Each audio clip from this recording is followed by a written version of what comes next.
مگر انسان چاہتا ہے کہ آئندہ بھی خود سری کرتا چلا جائے۔ اس دن انسان کہے گا کہ کہاں ہے بھاگنے کی جگہ؟ کہیں نہیں، کوئی جائے پناہ نہیں۔ بسم اللہ الرحمن الرحیم۔ السلام علیکم دوستو، قرآن پاک کی سورہ مومن میں اللہ تعالیٰ ارشاد فرماتے ہیں کہ بے شک قیامت ضرور آنے والی ہے، اس میں کوئی شک نہیں، لیکن اکثر لوگ نہیں مانتے۔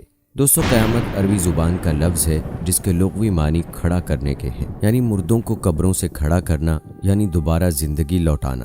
تاہم قیامت اس کائنات کی مکمل تباہی کی طرف اشارہ کرتی ہے، جس کے بارے میں تمام انبیاء علیہ السلام اپنی امتوں کو آگاہ کرتے آئے ہیں۔ لیکن دوستو، آج مغربی ماہرین فلکیات بھی اس نتیجے پر پہنچ چکے ہیں کہ اس کائنات نے بالآخر ایک نہ ایک دن فنا ہو جانا ہے۔ اس کی مختلف توجیحات پیش کرتے ہیں۔ کوئی سائنسدان سورج کا ایندھن ختم ہو جانے پر زمین پر قیامت برپا ہونے کی پیشگوئی کرتا ہے، تو کوئی کسی بڑے بلیک ہول کو زمین پر زندگی کے خاتمے کا ذمہ دار ٹھہراتا ہے۔ لیکن یہ بات تو طے ہے کہ جس کی ابتدا ہوئی ہے اسے اپنے اختتام کو بھی پہنچنا ہے۔ بحیثیت مسلمان، قیامت اور روز محشر پر ایمان لانا ہمارے لیے لازمی ہے۔ قیامت کب آئے گی، کس طرح قائم ہوگی، یہ بات اللہ تعالیٰ کے سوا کوئی نہیں جانتا۔ البتہ تمام انبیاء علیہ السلام نے اس کے بارے میں کئی نشانیاں اپنی امتوں کو بتائی ہیں۔ ہمارے پیارے نبی حضرت محمد صلی اللہ علیہ وآلہ وسلم نے بھی انسانوں کو قیامت کی بہت سی نشانیوں سے آگاہ کیا ہے، جنہیں اپنے زمانوں کے اعتبار سے 3 درجات میں تقسیم کیا جاتا ہے۔ پہلا درجہ علامات بعیدہ کہلاتا ہے، جو ان علامات پر مشتمل ہے جو قیامت سے بہت پہلے ظاہر ہوں گی، جبکہ دوسرا درجہ علامات متوسطہ یا علامات صغریٰ بھی کہلاتا ہے۔ یہ علامات قیامت سے کچھ عرصہ پہلے ظاہر ہوں گی۔ اس کے بعد تیسرا درجہ علامات قریب یا علامات کبریٰ کہلاتا ہے۔ یہ علامات تب ظاہر ہوں گی جب قیامت سر پر آن کھڑی ہوگی۔ دوستو، اگر ہم رسول پاک صلی اللہ علیہ وآلہ وسلم کی بتائی ہوئی علامات بعیدہ کی بات کریں تو ہمیں پتہ چلتا ہے کہ آپ صلی اللہ علیہ وآلہ وسلم کی بتائی ہوئی علامات دور حاضر میں ہو بہو پوری ہوتی نظر آ رہی ہیں۔ مثال کے طور پر صحیح مسلم کی ایک حدیث مبارکہ ہے کہ لونڈی اپنی مالکن کو جنم دے گی، اور یہ کہ تو دیکھے گا کہ برہنہ پاؤں، ننگ دھڑنگ محتاج، بکریاں چرانے والے اونچی اونچی عمارتیں تعمیر کریں گے۔ دور حاضر میں یہ علامتیں ہو بہو پوری ہوتی نظر آ رہی ہیں۔ دوستو، آج کل کرائے کی کوکھ ایک عام رواج بن چکا ہے، جس میں ایک عورت کی کوکھ کرائے پر لی جاتی ہے اور یہ عورت اپنے مالکان کے بچوں کو جنم دیتی ہے۔ شاہ رخ خان کا چھوٹا بیٹا ابراہم اس کی ایک اہم مثال ہے۔ اس کے علاوہ عرب میں گھومنے والے ننگ دھڑنگ بدوؤں کی فلک بوس عمارتوں نے اس حدیث مبارکہ کے دوسرے حصے پر بھی مہر ثبت کر دی ہے۔ اب اسی طرح کی کچھ اور احادیث ملاحظہ کیجیے۔ حضرت عبد الرحمن بن غنم اشعری کہتے ہیں کہ مجھ سے ابو عامر یا ابو مالک اشعری نے بیان کیا، اور خدا کی قسم انہوں نے مجھ سے جھوٹ نہیں کہا، کہ انہوں نے نبی کریم صلی اللہ علیہ وآلہ وسلم کو یہ فرماتے ہوئے سنا کہ میری امت میں ایک زمانے میں لازماً ایسے لوگ پیدا ہوں گے جو زنا کرنے، ریشم پہننے، شراب پینے اور گانے بجانے کو اپنے لیے حلال ٹھہرا لیں گے، اور یہ واقعہ بھی لازماً ہوگا کہ کچھ متکبر لوگ ایک بلند پہاڑ کے دامن میں رہائش کی غرض سے جائیں گے۔ وہاں چرواہے ان کے مویشی صبح شام لایا لے جایا کریں گے۔ ایک دن ان کے پاس ایک فقیر آدمی اپنی ضرورت کے لیے آئے گا تو وہ اسے ٹالنے کے لیے کہہ دیں گے، ارے کل آنا، لیکن اللہ تعالیٰ ان کی سرکشی کی وجہ سے رات ہی رات میں وہ پہاڑ ان پر گرا کر ان میں سے بہت سوں کو ہلاک کر دے گا، اور جو باقی بچیں گے انہیں قیامت تک کے لیے بندر اور سور بنا دے گا۔ خود غرضی اور لالچ معاشرے میں عام ہوگی، طلاق ایک معمولی بات سمجھی جائے گی، جنسی بے راہ روی عام ہوگی۔ جب قیامت برپا ہوگی تو زناکاری لوگوں کا معمول ہوگی، مرد عورتوں کی اور عورتیں مردوں کے روپ دھار لیں گی، لوگ ہم جنس پرستی میں مبتلا ہوں گے۔ لوگوں پر ایک ایسا وقت بھی آئے گا جب اس بات کی پرواہ نہیں رہے گی کہ آیا کوئی حلال کما رہا ہے یا حرام۔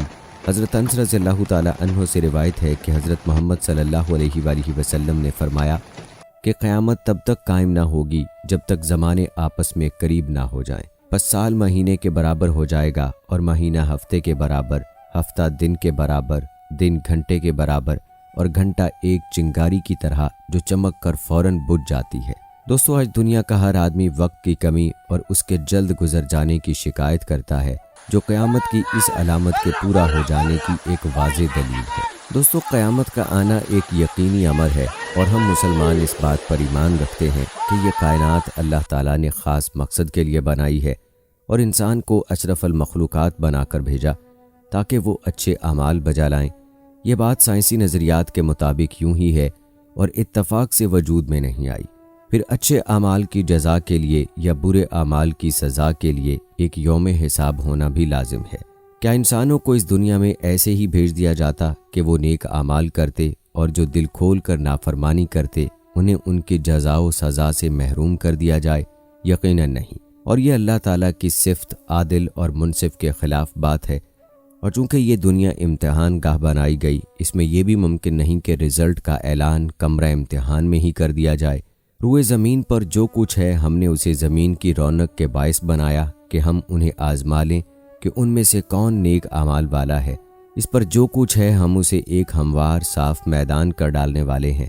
جب آسمان پھٹ جائے گا اور اپنے رب کے حکم پر کان لگائے گا، جب سورج لپیٹ لیا جائے گا اور جب تارے بے نور ہو جائیں گے، میں قسم کھاتا ہوں قیامت کے دن کی، یہ تمام اور انہی جیسی بے شمار آیات قیامت کے وقوع کی یقینی ہونے پر دلالت کرتی ہیں۔ ایسا نہیں کہ انسان دنیا میں آیا ہے تو بس منمانیاں کرے اور بات ختم، پھر کوئی باز پرس نہ ہو، نہیں، بلکہ ایسی احمقانہ بات مشرکین مکہ بھی کہا کرتے تھے کہ کیا جب ہم مٹی اور ہڈیاں ہو کر ریزہ ریزہ ہو جائیں گے تو کیا دوبارہ پیدا کیے جائیں گے؟